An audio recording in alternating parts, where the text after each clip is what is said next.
Hello दोस्तों, मैं आप सभी का स्वागत करता हूं आपके अपने यूट्यूब चैनल रैम्बो बाबा कंपटीशन में। हम पढ़ रहे हैं यूपी पुलिस एसआई 2025 के लिए हिंदी। क्या पढ़ रहे हैं? यूपी पुलिस एसआई 2025 के लिए हिंदी। तो कैसे हैं आप लोग? आशा करता हूं बढ़िया होंगे, मस्त होंगे, एकदम जबरदस्त, बढ़िया। पढ़ाई बढ़िया चल रही हुई, परीक्षा आने वाली है बहुत ही नजदीक। पेपर कभी भी हो सकता है और उन्होंने बता भी रखा है कि पेपर 1 महीने पहले ही क्या बताया जाएगा, एग्जाम डेट बताई जाएगी। तो हो सकता है टाइम बहुत कम ही मिले, तो इसलिए हमको लगे रहना है। ये नहीं सोच के चलना है कि डेट हमारी कब आएगी। ठीक है, तो चलिए हम क्या पढ़ रहे हैं हिंदी में? छंद। हम क्या पढ़ रहे हैं? छंद। तो छंद पढ़ लिया हमने, छंद के अंग और अवयव के बारे में जान लिया। क्या कर लिया? छंद के अंग और अवयव जो क्या है उनके बारे में, जो 7 हैं अंग या अवयव, क्या कितने होते हैं? 7 होते हैं। इसमें क्या यति है, गति है, मात्रा है, वर्ण है, ये सब चीजें हैं। तो गण है, इन सब चीजों से मिलकर के ये सब चीजें क्या है? 7 चीजें। तो इनमें से क्या हम मात्रा और वर्ण क्या कर चुके थे? पढ़ चुके थे। वर्ण और मात्रा को क्या कर लिया था हमने? पढ़ लिया था। दोनों में दो दो भेद थे, दो दो प्रकार के थे, ह्रस्व और दीर्घ। ह्रस्व स्वर, दीर्घ स्वर, ह्रस्व मात्रा या एक मात्रिक या द्विमात्रिक, ह्रस्व मात्रा छोटी मात्रा और बड़ी मात्रा, ह्रस्व और दीर्घ मात्रा, ह्रस्व मात्रा दीर्घ मात्रा, या एक मात्रा या द्विमात्रिक, एक मात्रिक और द्विमात्रिक। कितने? एक मात्रिक और द्विमात्रिक। इतने यहाँ तक क्या कर चुके थे? हम पढ़ चुके थे। अब हमको क्या करना है? अब हमको पढ़ना है आगे। तो एक मात्रिक दो मात्रिक यहाँ तक पढ़ चुके। अब हमको आगे तीसरा उठाना है, और तीसरा हम उठाते हैं। चलिए हम आगे पढ़ते हैं, आगे चलते हैं, देखते हैं। तीसरे हम देखते हैं किसको? तीसरे हम पढ़ते हैं यति, या इसी को क्या बोलते हैं? विराम, या क्या बोलते हैं? ठहराव। तो विराम या यति या जो ठहराव जो है, तो जब हमने देखा होगा कई बार कि हम जब किताब पढ़ते हैं तो कई जगह विराम आता है, पूर्ण विराम आता है, कहीं प्रश्नवाचक चिन्ह आता है, कहीं विस्मयबोधक चिन्ह आता है। तो क्या करते हैं हम वहां पे थोड़ा सा रुकते हैं। क्या करते हैं? रुकते हैं। जैसे हम पढ़ते जाते हैं तो एकदम से क्या होता है? रुकते हैं और फिर आगे पढ़ने लगते हैं, थोड़ा सा मतलब ब्रेक देते हैं। उसी को हम क्या बोलते हैं? यति बोलते हैं। क्या बोलते हैं? यति। तो हमको पढ़ना क्या? यति। यति या उसी को क्या बोलते हैं? विराम। क्या बोलते हैं? विराम। तो ये क्या होता है?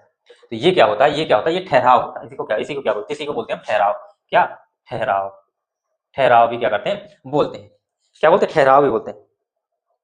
तो क्या कह सकते हैं? तो इसमें क्या कह सकते हैं? ये चीज बताइए कि जब हम किसी चीज को पढ़ते हैं तो उसमें जो ठहराव होता है, जहाँ पे ये चिन्ह होते हैं, तो उसी को हम क्या बोलते हैं? उसी को हम क्या बोलना है? उसी को हम यति बोलते हैं। तो इसी को हम यदि हम छंद में प्रयोग करें तो छंद में क्या कह सकते हैं कि छंद पढ़ते समय क्या करें कि छंद जब हम पढ़ेंगे तो एक क्या हो? यति आएगी, कोई ठहराव आएगा, कोई जगह ऐसी आएगी जिस पर हम रुकेंगे, उसी को क्या होगी? उसी को क्या बोलेंगे? हम यति बोलेंगे। तो क्या कह सकते हैं? छंद पढ़ते समय जहां पर हम ठहरते हैं या छंद पढ़ते समय ठहराव को क्या बोलते हैं? हम यति बोलते हैं। क्या बोलते हैं? छंद पढ़ते समय ठहराव को क्या बोलते हैं? यति कहते हैं। लिखिए, यही लिखिए, छंद,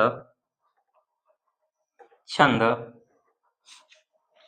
को पढ़ते समय, छंद को पढ़ते समय क्या कह सकते हैं? छंद को पढ़ते समय ठहराव को क्या कहते हैं? यति कहते हैं। यति कहते हैं, कहते हैं।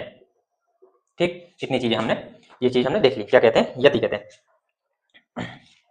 विराम लिखा है तो इसको अगर लिखना चाहो तो क्या इसे विराम भी कहते हैं? तो लिख दिया, उसमें कोई दिक्कत नहीं है। क्या इसको लिख लो? लिख लो इसे, ये भी लिख लो। इसे क्या बोलते हैं? इसे विराम भी बोलते हैं। क्या बोलते हैं? इसे विराम भी क्या करते हैं? बोलते हैं।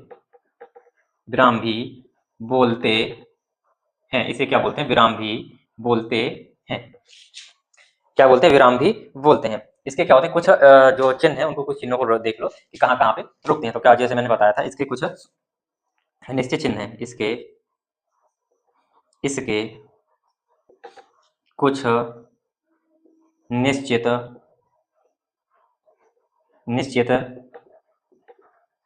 चिन्ह है, जहां पर क्या होते हैं? जहां पर हम क्या कहते हैं? ठहरते हैं। क्या कहते हैं? ठहरते हैं। जैसे क्या हो गया?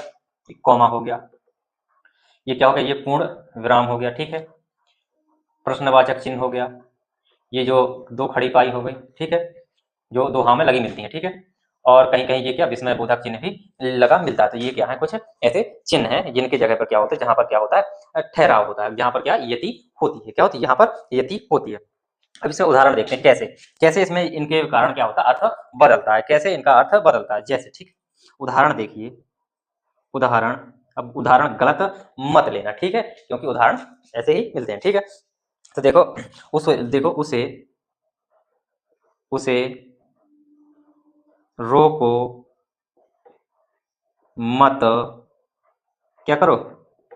जाने दो। ये हमने पूर्ण विराम यहाँ पे लगा दिया। ठीक है, अब इसमें हम क्या करते हैं? प्रयोग करते हैं, चिन्हों का क्या करते हैं? प्रयोग करते हैं। तो किस तरीके से निकलता है? ठीक है, दो बार इसको, यदि इसमें अभी कहीं नहीं प्रयोग किया हमने, ठीक है, उसे रोको मत जाने दो, ठीक है, हमने बोल दिया। अब इसमें यदि ठहराव करना है तो क्या कर सकते हैं, उसको क्या कह सकते हैं, उसे रोको मत। एक इस सेंटेंस में यदि हम यहाँ पे लगा दें तो क्या होगा, उसे रोको मत, यहाँ पर रोकेंगे फिर क्या होगा, जाने दो। इसका मतलब क्या है, कोई व्यक्ति जा रहा है तो उसको कोई व्यक्ति रोक रहा है तो उसको एक व्यक्ति मना कर रहा है कि मत रोको, उसको जाने दो, उसको काम है उसको जाने दो, ठीक है। ये हो गया यहाँ से, उसे रोको मत जाने दो, ठीक है, ये हो गया उसे रोको मत जाने दो। अब यहाँ पढ़े थे उसे रोको मत जाने दो, कोई समझ में नहीं क्या बोल रहा है, तो यहाँ पे आ गया उसे रोको मत, उसे क्या, उसे रोको मत जाने दो, तो यहाँ स्पष्ट हो गया उसे रोको, उसे क्या, उसे रोको मत जाने दो। अब इसमें फिर से दोबारा लगाते हैं, उसे उसे रोको मत जाने दो, यही पूरा अर्थ देखना, बिल्कुल एकदम विपरीत अर्थ हो जाएगा। अब यहाँ से इसको क्या करते हैं, हम यहाँ लगाते हैं, ठीक है। अब पढ़ो, उसे रोको, क्या करो, उसे रोको मत जाने दो। इस साइड का नेगेटिव हो गया, पहले इस साइड का नेगेटिव था, अब इस साइड का नेगेटिव हो गया। उसे रोको मत जाने दो, क्या करो, उसे जाने नहीं देना, इसमें बात होगी, इसमें क्या जाने देने की बात होती है, इसमें क्या हो गई, उसे रोकने की बात हो रही। उसे रोको मत जाने दो, क्या करो, उसे रोको मत जाने दो और उसे रोको मत जाने दो, दोनों अलग अलग बदल गए ना, तो इसी जो है अर्थ भी बदलता है और इसी को क्या बोलते हैं, ठहराव। यहाँ पर जो हम रोके कि उसे रोको मत, इतने विराम लिया फिर जाने दो, इसी को हम बोलते हैं क्या, यति। इसी को क्या हम बोलते हैं, यति। इसी प्रकार देखो एक बढ़िया उदाहरण देते हैं, देखना, ठीक है। चलो पूजा, उल्टा मत लेना, पूजा, चलो नहीं लिखते हैं, चलो पूजा करते हैं, देखना, करते हैं।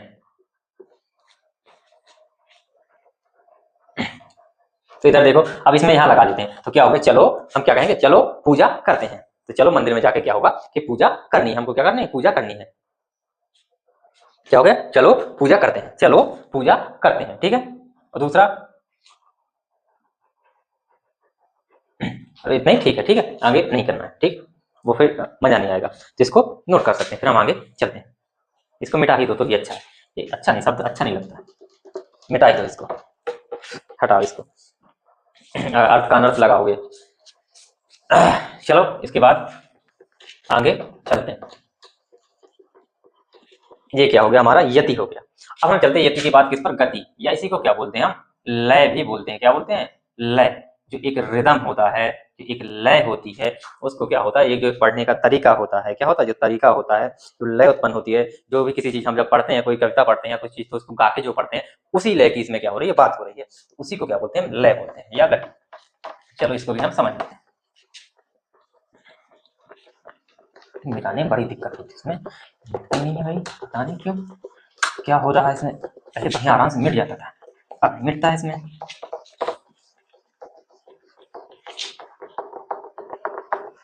चलो क्या देखनी है हमको, गति, गति बता, गति। तो गति में क्या है, गति में तो क्या आप कहेंगे कि छंद को पढ़ने में जो हमारी लय उत्पन्न होती है उसी को क्या कहते हैं, हम गति कहते हैं। क्या कहते हैं, छंद को पढ़ने में जो हमारी लय उत्पन्न होती है उसी को क्या कहते हैं, हम गति कहते हैं। लिखो, छंद को पढ़ने में,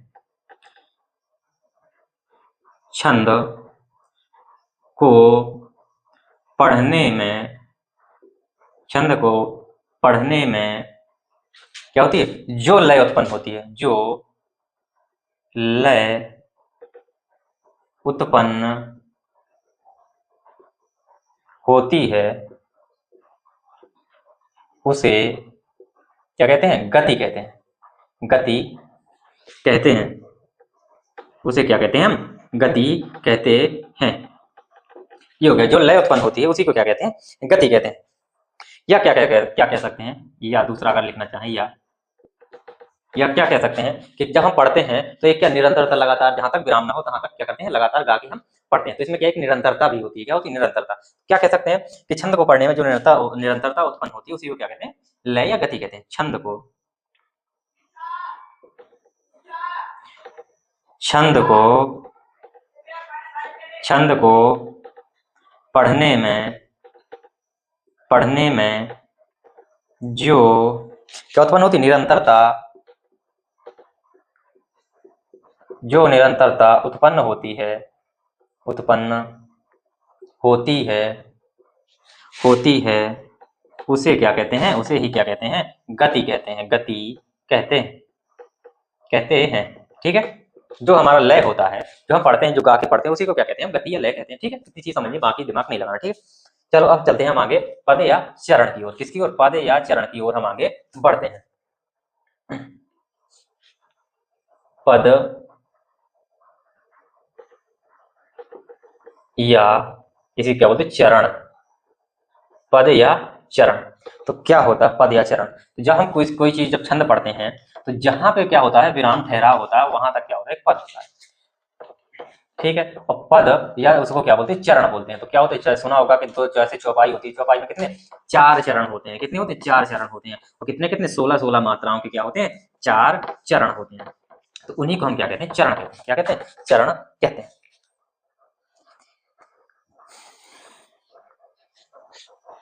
चलो इसको आगे चलते हैं। तो इसमें लिखना है सीधे कुछ नहीं लिखना है, क्या लिखना है कि छंद की, क्या लिखना है छंद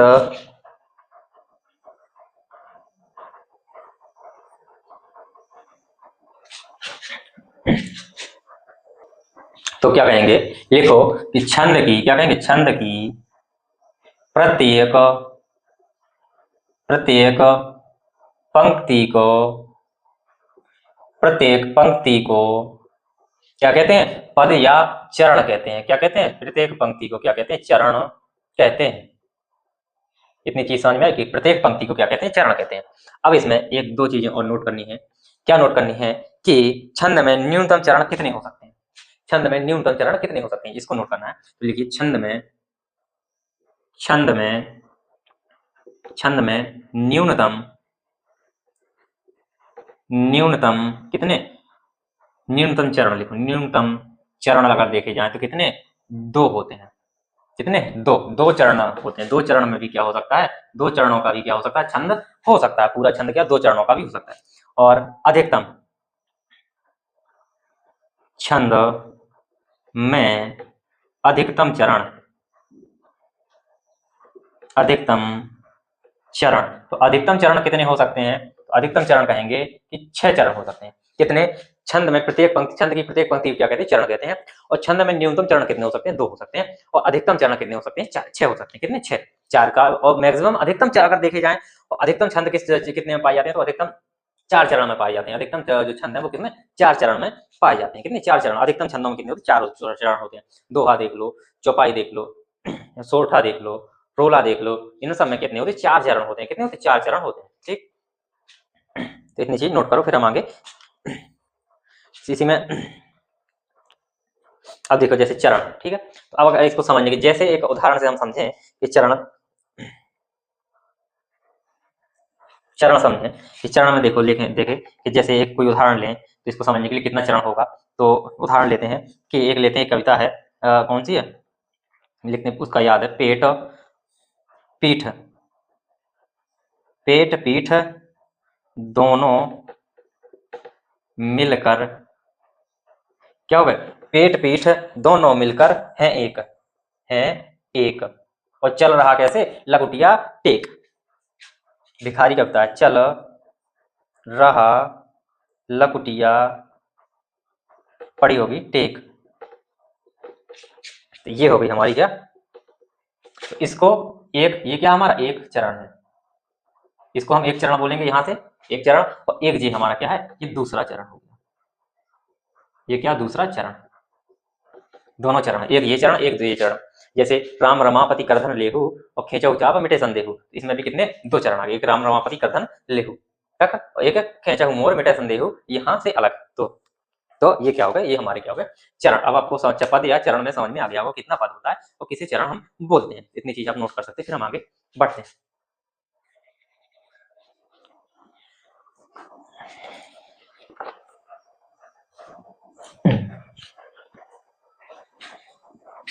अब चलते हैं हम आगे पद की जगह क्या अब हमारा बचा तुक। अब चलते हैं तुक की ओर। अभी हमारे काफी बचे हुए हैं तो इनको आज कोशिश करेंगे इनको निपटा।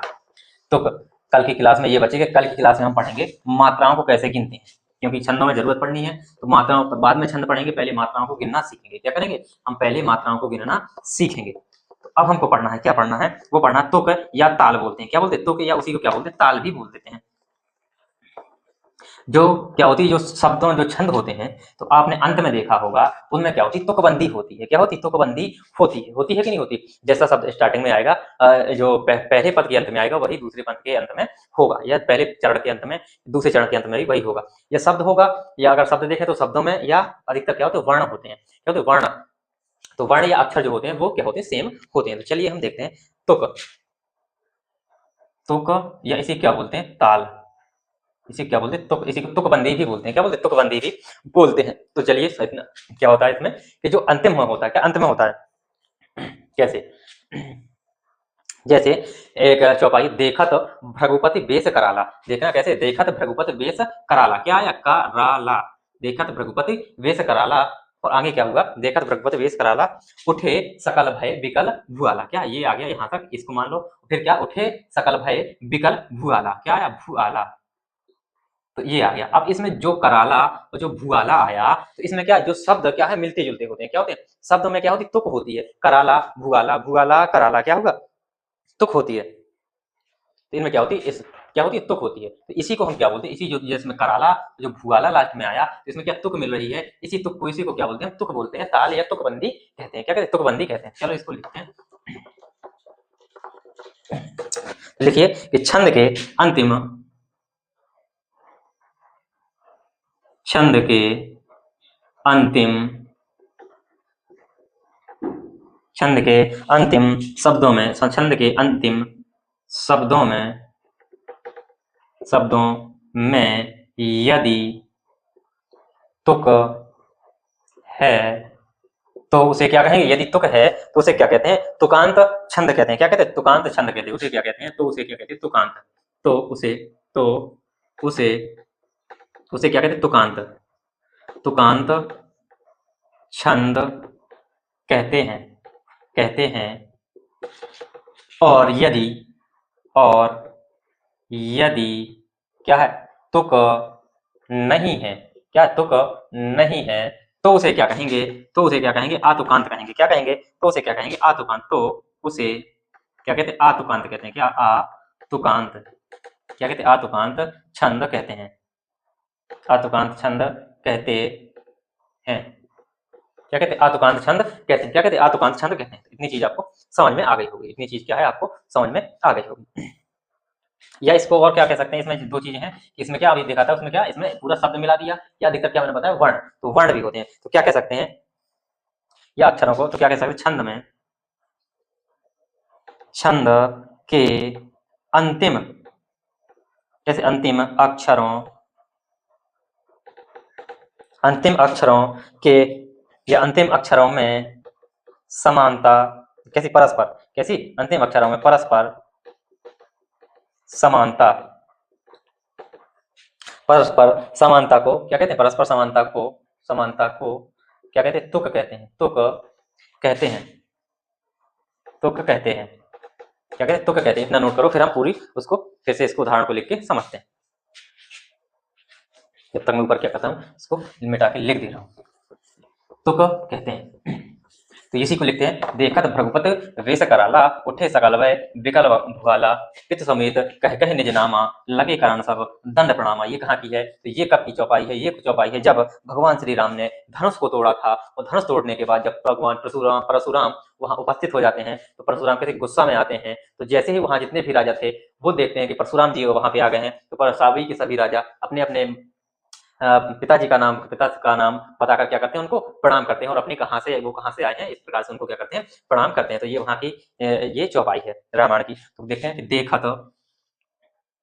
देखत, देखत, देखत भ्रघुपति, भ्रघुपति, भ्रघुपति किसके लिए, परशुराम जी, भ्रघुपति, देखत भ्रघुपति वेशु कराला, वेशु कराला, कैसा, देखत भ्रघुपति वेश कराला, कैसा, देखत भ्रघुपति वेश कराला, उठे सकल, उठे सकल भय, कैसे, उठे सकल भय विकल भुआला, विकल भुआला,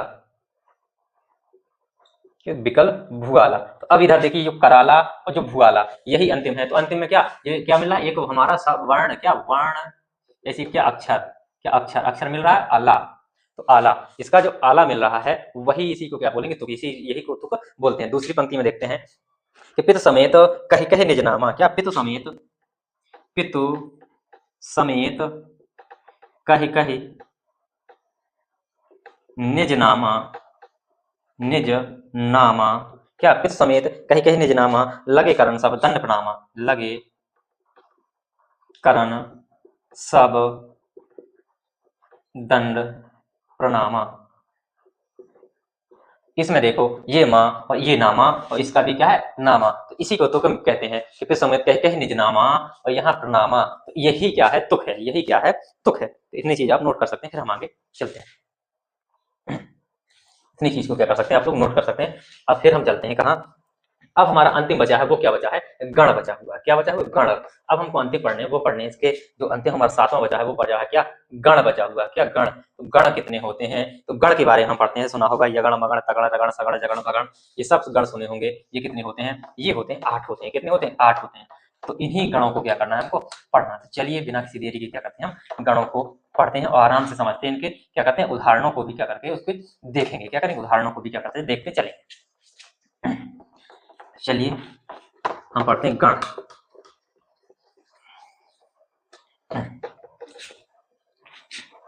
तो गण में देखना है तो जो भी गण होता है, जैसे यगण लिखो, यगण, यगण मगण रगण रगण तगण सगण, तो सब क्या 1 2 3 1 2 3 1 2 3, तो ये क्या होते हैं 3 वर्णों से, किनसे 3 वर्णों से मिलकर बनते हैं।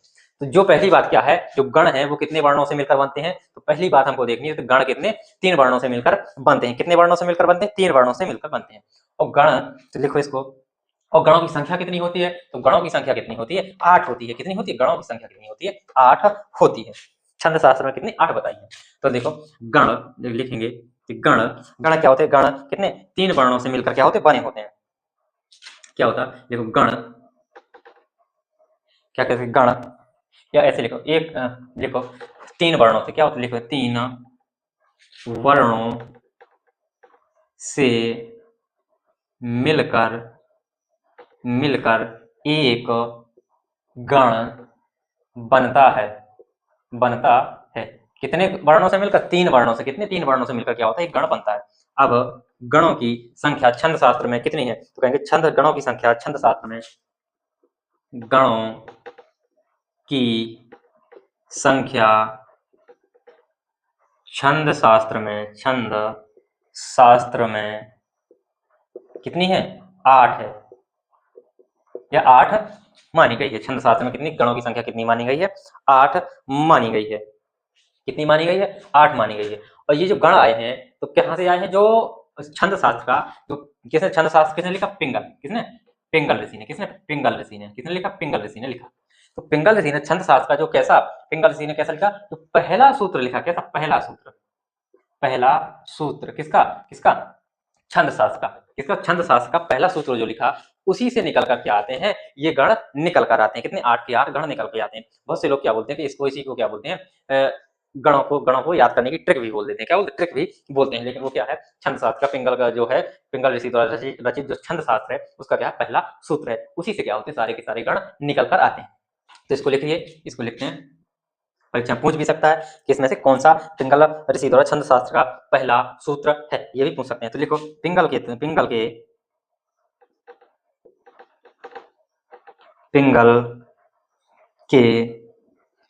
छंद शास्त्र, पिंगल के छंद शास्त्र, एक सेकंड में देखने को चल रहा है। पिंगल के छंद शास्त्र, कहता है पिंगल के छंद शास्त्र का पहला सूत्र, क्या पहला सूत्र, जिसे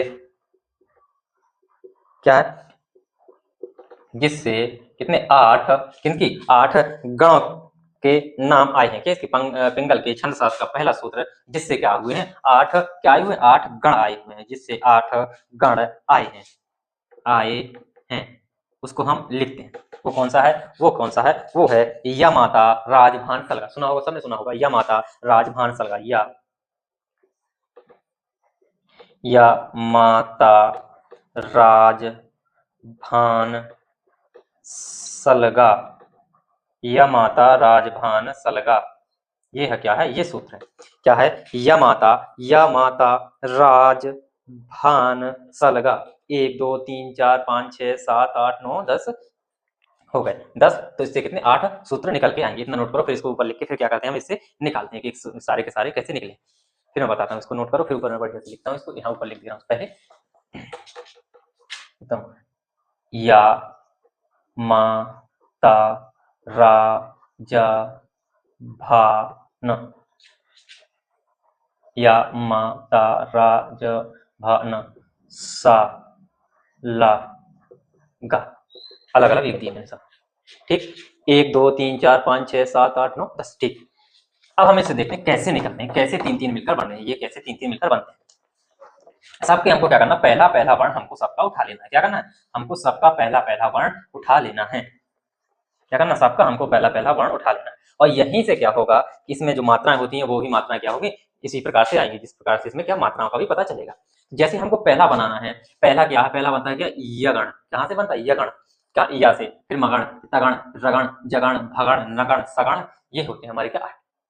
तो पहले इसको देखो, पहले तीन को देखो, इनको तीन को देखो, इन तीन को नोट करो। तो इसी पे यहीं पे लिखना है क्या, या माता। अब या माता आ गया। अब इसमें देखो कि या माता की जो मात्राएं होंगी वो क्या होंगी, इसकी एक होगी, ये बड़ा है इसकी क्या दो होगी, ये क्या इसकी भी दो होंगी। तो ये क्या बना, ये जो बना इसी को क्या कहेंगे हम, यगण। इसी को क्या कहेंगे हम, यगण कहेंगे। क्या कहेंगे, यगण कहेंगे। क्या कहेंगे, यगण। क्या कहेंगे, यगण। तो इस तरीके से हमको देखना है और इस तरीके से हम क्या करते हैं, सबको एक एक करके लिखते चलते हैं। ठीक, सूत्रों को बनाते चलते हैं। उदाहरण भी देखेंगे। पहला या माता, पहला बनाते हैं या माता, या माता। ठीक है, तो या माता की जो मात्रा है वो क्या बनी हमारी, एक दो दो, एक से सिंगल डबल डबल। ठीक, इसका विस्तार करते हैं, विस्तार से दिखाते हैं। ठीक है, या का करो, या होगा, प्लस में क्या होगा, छोटा आ होगा, माँ है, प्लस में बड़ा आ हो जाएगा, प्लस में ता है, प्लस में क्या हो जाएगा, बड़ा आ।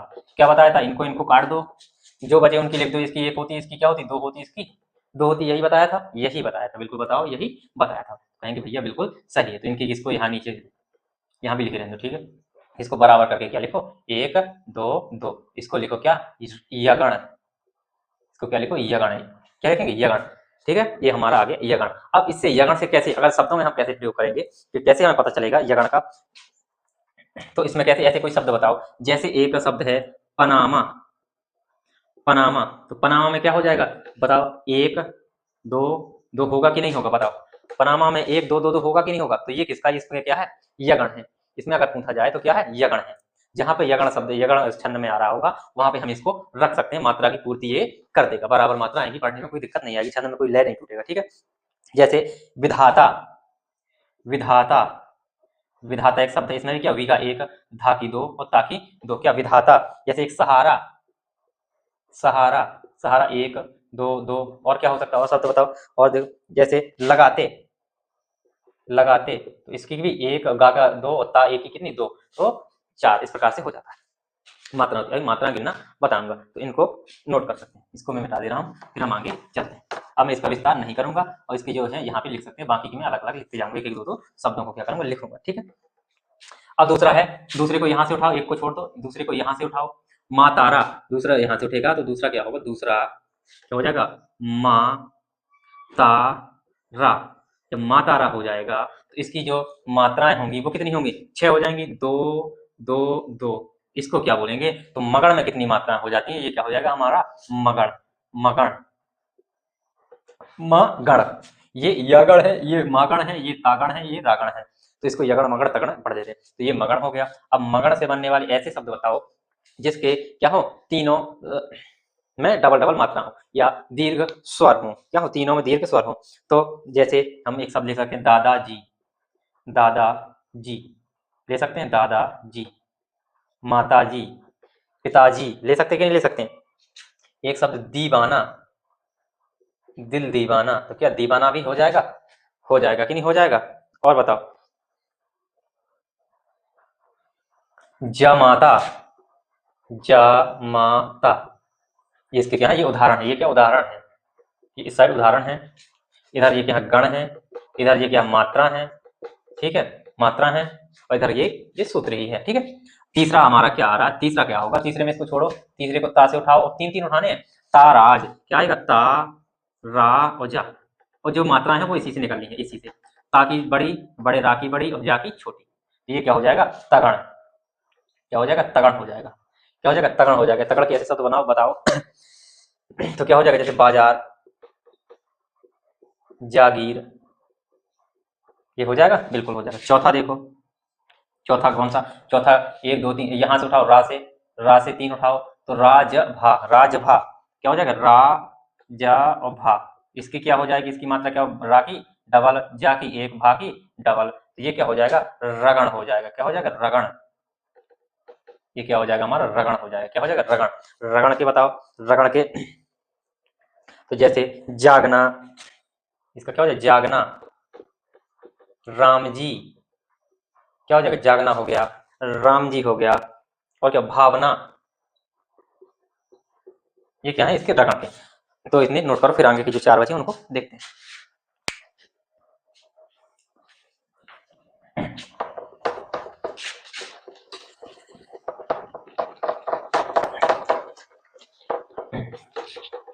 इधर देखो पांचवा 1 2 3 4 5, यहां से जा से उठाओ, जा से 3 ले लो, जा भा ना, क्या? जा छोटा जा, बड़ा भा और छोटा ना, इसकी मात्रा क्या हो जाएगी? 1 बड़ी और छोटी, छोटी बड़ी छोटी, ठीक है। लघु दीर्घ लघु, ये क्या हो जाएगा? हमारा जगण हो जाएगा। जा से जगण, आगे का शब्द उठाना है, पीछे गण लगाना है बस। इससे क्या शब्द? इसके जगण से जैसे शब्द क्या है जगण के? जैसे समान हो गया, शिकार हो गया, क्या हो गया? समान हो गया, शिकार हो गया, तो ये किसके? इसके जगण के उदाहरण। छठवां देखो, छठवें में यहां से कहां तक? भा से सा तक उठाओ, भा से सा तक उठाओ, क्या हो जाएगा? भा ना और सा, भानस हो जाएगा। तो भानस में बाकी 2, ना की 1, सा की 1, तो ये क्या हो गया? भगण हो गया हमारा। क्या हो गया? भगण हो गया। तो भगण से बनने वाले शब्द बताओ, भगण से बनने वाले शब्द, भगण से बनने वाले भारत हो गया। क्या हो गया? भारत। भारत हो गया, सावन हो गया, भोजन हो गया, ये क्या? भगण से बनने वाले शब्द हैं। क्या? भगण से बनने वाले शब्द। चलिए और आगे हम चलते हैं, और नोट करो, फिर हम आगे चलते हैं। पूछ सकता है इन शब्दों में कौन सा गण है, पूछ सकता है, इसलिए ये उदाहरण बता रहे हैं कि इन शब्द लिख दे और उसमें पूछे कि कौन सा गण है, तो क्या मात्रा देख के ही क्या करेंगे? हम पता लगाएंगे। क्या करेंगे? मात्रा से ही हम क्या करेंगे? पता लगाएंगे। ठीक। सातवां कौन सा है? सातवें के फिर 3 उठा लो, नस्ल, ना सा और ला, तीनों छोटे छोटे हैं, तो 1 1 1, ये क्या हो जाएगा? नगण हो जाएगा। क्या हो जाएगा? नगण हो जाएगा। क्या हो जाएगा? नगण हो जाएगा। क्या कहेंगे? कि नगण कहेंगे। क्या कहेंगे? नगण कहेंगे, नगण। नगण से शब्द क्या बनेंगे? छोटे छोटे, नरक, नरक, दमन, क्या हो गए? कमल, ये सब क्या है? नगण के। आठवां देखो, आठवां कौन सा है? आठवें में देखो, ये तीनों उठा लो लास्ट की, सरल है, सलगा, सलगा, इसके क्या हो गए? 1 1 2, तो ये क्या होगा? सगण हो जाएगा हमारा। क्या? सगण। तो सगण के शब्द देखो, सगण के कैसे शब्द हैं? सगण के शब्द देखो, जैसे सलमा, गहना, कहना, ये क्या है? सगण के हैं। तो ये हमने देखे गण, 8 प्रकार गण, 8 गण देखे हमने। अब कितने देखे हमने? 8 गण देखे। कितने? 8 के 8 गण देखे। चलो,